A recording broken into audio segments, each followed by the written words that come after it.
ಒಂದು, ಎರಡು, ಮೂರು, ನಾಲ್ಕು. ನಾನು ಕೇಳಿದ್ದು ಒಂದು. 4 ರೊಟ್ಟಿ ಆಗೈತೆ. ಏನೋ ತಮ್ಮ ತಿಂದು ಚೆನ್ನಾಗಿರ್ಲಿ ಅಂತ ಅಕ್ಕ ಮಾಡಿಕೊಟ್ಟಳೆ, ತಿನ್ನು.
ಅವರೇ ಹೇಳಿದ್ದು ತೋರಿಸು. ಒಂದು, ಎರಡು, ಮೂರು, ನಾಲ್ಕು. ನಾನು ಕೇಳಿದ್ದು ಒಂದು. 4 ರೊಟ್ಟಿ ಆಗೈತೆ. ಏನೋ ತಮ್ಮ ತಿಂದು ಚೆನ್ನಾಗಿರ್ಲಿ ಅಂತ ಅಕ್ಕ ಮಾಡಿಕೊಟ್ಟಳೆ, ತಿನ್ನು.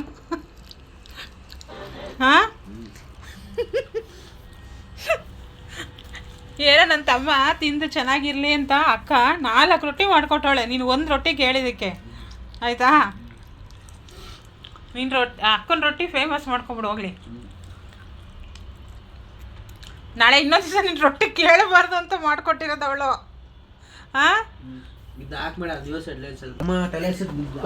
ಏನೇನು ಬಾಯಲ್ಲಿ ಇಟ್ರೆ ಕರ್ಕೋಗುತ್ತೆ. ಯಾರು ಹಾಕೋದು? ಅನು ಹಾಕೋದು. ಬಾಯಲ್ಲಿ ಇಟ್ರೆ ಕರ್ಕೋಗುತ್ತೆ. ನಿಂದು ಅಗಿಬೇಕು. ಸಿಹಿ ಹಾಕೋದು ನೋಡ್ಬೇಕಂದ್ರೆ ಎಲ್ಲಿ ನೋಡು.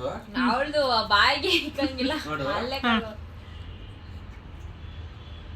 ಅಗಿತಾ ಇದೆ ಮತ್ತೆ ಒಂದೇ ಸ್ಟೇ.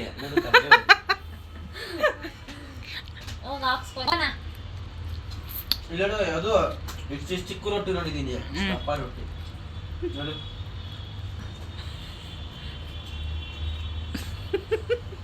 ನೀನ್ ಫೋನ್ ಹಿಡ್ಕೊಂಡು ಅನ್ಕೊಂಡ್ಬಿಟ್ಟಿದ್ಯಾ? ರೊಟ್ಟಿ ಫೋನ್ ಎಷ್ಟು ದಪ್ಪ ಐತೆ, ರೊಟ್ಟಿ ದಪ್ಪ ಹಾಕಿದ್ಯಾ? ಅವಳಿಗೆ ನಗು ಬರ್ತೈತೆ. ಅಲ್ಲ, ಅವಳಿಗೆ ಅವಳ ರೊಟ್ಟಿ ನೋಡಿ ಅವಳಿಗೆ ನಗು ಬರ್ತೈತೆ, ತಡೆಯಕ್ಕಾಯ್ತಾ ಇಲ್ಲ ಅವಳಿಗೆ. ಅಷ್ಟು ಮನೇಲಿ ಒಂದ್ಮೂರು ಅನ್ಬೇಕು. ಅನ್ನು ಮತ್ತೆ ರೊಟ್ಟಿ ನಾನು ಹಾಕಲ್ಲ. ನೀನು ಇವಾಗ 1 ರೊಟ್ಟಿ ಕೇಳಿದ್ರೆ ಅವಳು ಇವಾಗ ಮತ್ತೆ 3 ರೊಟ್ಟಿ ಹಾಕ್ತಾಳೆ ನೋಡು, ತಿನ್ನಕ್ಕಾಗಲ್ಲ. ಇದು ನೋಡು, ಯಾವ ರೊಟ್ಟಿನೂ ಬೇಡ, ಯಾರ ಸವಸನೂ ಬೇಡ ಅಂತ ಹೋಗಿ ಆಚೆ ಮಲ್ಕೊಂಡ್ಬಿಟ್ಟೈತೆ ಚಿನ್ನಮ್ಮ.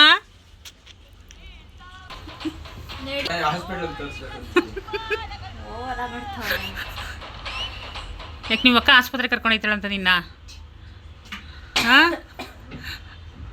ಅವಳು ರೊಟ್ಟಿ ತಿಂದ ಆಸ್ಪತ್ರೆಗೆ ಸೇರ್ಕೋಬೇಕು ಅಂತಿದ್ಯಾ?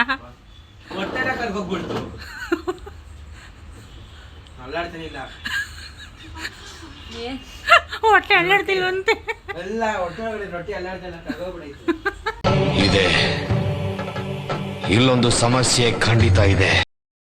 ರೊಟ್ಟಿ ತಿಂದ್ಮೇಲೆ ಹೆಂಗಾಗ್ಬೇಕಿತ್ತ?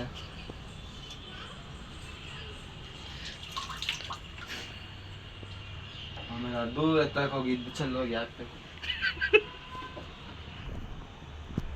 ಭಯ ಅಷ್ಟೊಂದು ಐತಲ್ವಾ? ಕೆಲಸ ನಾನೇ ಮಾಡ್ಬೇಕಾಯ್ತಿದೆ ಅಂತ ರೊಟ್ಟಿ ತಿನ್ಬೇಕು ಅನಿಸ್ತೈತಿ. ತಿನ್ನು ಹೋಗ್ಲಿ, ಕೆಲಸ ಚೆನ್ನಾಗಿ ಮಾಡು. ನೀವು ಅಕ್ಕ ಮಾಡ್ಕೊಟ್ಟಿದ್ದು 3-4 ರೊಟ್ಟಿ ತಿನ್ಬಿಟ್ಟು ಹಂಗೆ ಕೆಲಸನೂ ಕೊಟ್ಟವಳೆ ಮಾಡು ಅಂತ.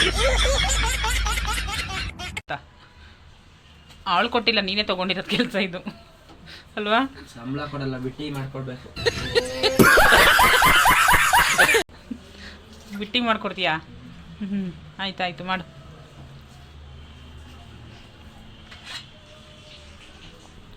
ಓ ಕೆಲ್ಸಕಾರ, ಕ್ಲೀನಾಗಿ ಕೆಲಸ ಮಾಡು.